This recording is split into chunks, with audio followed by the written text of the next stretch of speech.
Olá, boa tarde. Você acompanha agora notícias do Brasil e do mundo desta terça-feira, dia 2 de janeiro de 2024. O presidente Lula sancionou hoje a Lei de Diretrizes Orçamentárias, a LDO, que prevê as bases para o orçamento de 2024. Entre outros valores, o texto define um repasse recorde para o financiamento das eleições municipais via fundo eleitoral deste ano. O guia do orçamento deste ano estabelece um teto de 4 bilhões e 900 milhões de reais para o fundo, 4 bilhões acima do proposto inicialmente pelo Planalto ao enviar o projeto da LDO. O valor previsto na lei supera em mais de 2 vezes o total destinado para as eleições municipais de 2020, que foi de 2 bilhões de reais. O recurso é equivalente ao distribuído para as eleições gerais de 2022, presidente, governador, senador e deputado federal. E a partir de hoje, os juros para quem atrasar a fatura do cartão de crédito não vão poder ultrapassar o valor da dívida original. As novas regras do rotativo valem somente para débitos contraídos a partir de agora. As novas regras que limitam os juros do rotativo do cartão de crédito no Brasil já começaram a valer. Com a mudança, a dívida total com juros da fatura atrasada do cartão não pode ultrapassar o dobro do débito original. Então, se a dívida original for de R$ 100, o valor total a ser pago pelo cliente com a cobrança de juros e encargos não poderá exceder R$ 200. Mas o custo do imposto sobre operações financeiras está fora desse cálculo, e isso vale somente para débitos contraídos a partir de janeiro. Rotativo é uma modalidade de crédito ativada quando o cliente não paga o valor total da fatura do cartão até a data do vencimento. Essa é a categoria de crédito mais cara do país, com juros que, em outubro, estavam em torno de 430% ao ano.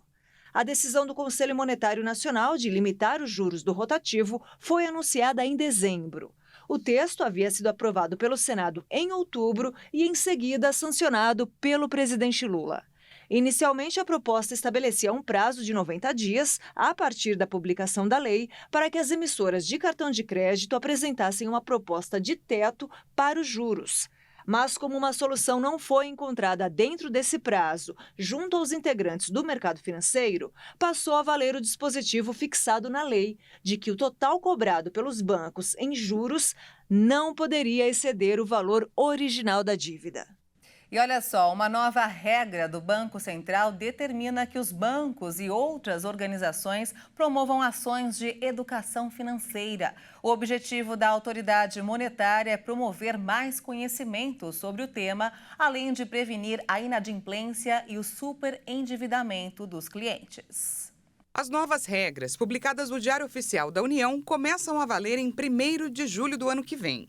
Segundo o Banco Central, a intenção é que as empresas proporcionem conteúdos aos clientes que contribuam para a organização e planejamento do orçamento pessoal e familiar, formação de poupança e resiliência financeira, prevenção à inadimplência de operações e ao superendividamento.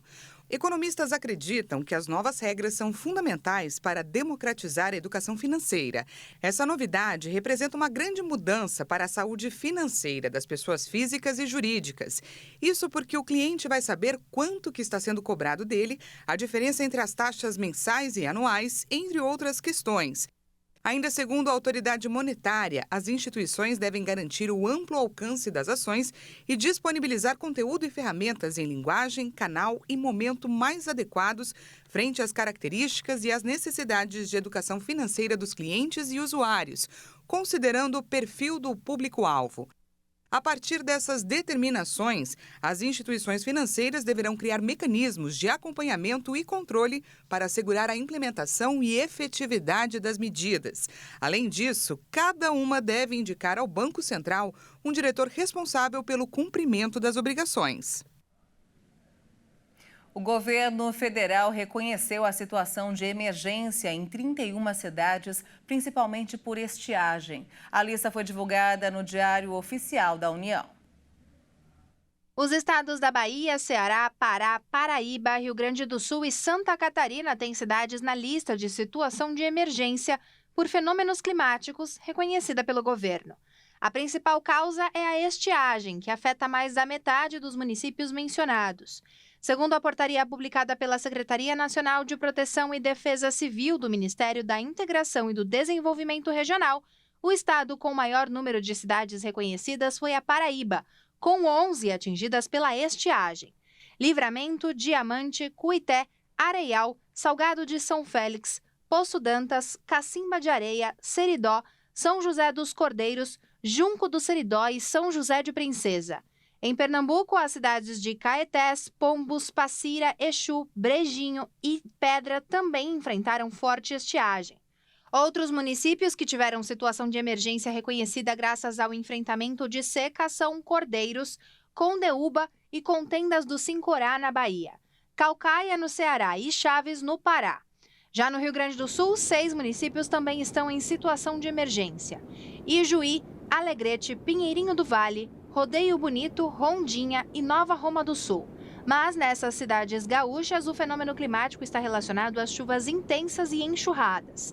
Ainda na região sul do país, as cidades de Balneário Gaivota, Paial e Araquari, em Santa Catarina, foram contempladas pela portaria em razão das fortes chuvas enfrentadas. O número de mortos nos fortes terremotos que atingiram o Japão na segunda-feira subiu para 48. As equipes de resgate continuam as buscas por sobreviventes. Socorristas japoneses correm contra o tempo para resgatar os sobreviventes do violento terremoto que sacudiu o centro do país no primeiro dia de 2024, deixando dezenas de mortos e danos importantes. O tremor abalou a província de Ishikawa, na península de Noto, e deixou muitas pessoas bloqueadas. Os bombeiros receberam chamados para socorrer pessoas que estão presas sob os escombros. Muitas construções desabaram e as estradas que ligam o epicentro do terremoto sofreram rachaduras. Quase 45 mil casas estão sem energia elétrica em um momento em que a região registra baixas temperaturas. Os avisos de tsunamis foram retirados, mas os alertas para tremores fortes continuam por uma semana. Em 10 hospitais da região atingida, há falta de água potável. Os tremores foram sentidos na península de Noto, sendo que o terremoto mais forte foi de magnitude 7,6, de acordo com a Agência Meteorológica do Japão. Segundo o governo japonês, cerca de 1.000 militares estão trabalhando no socorro às vítimas.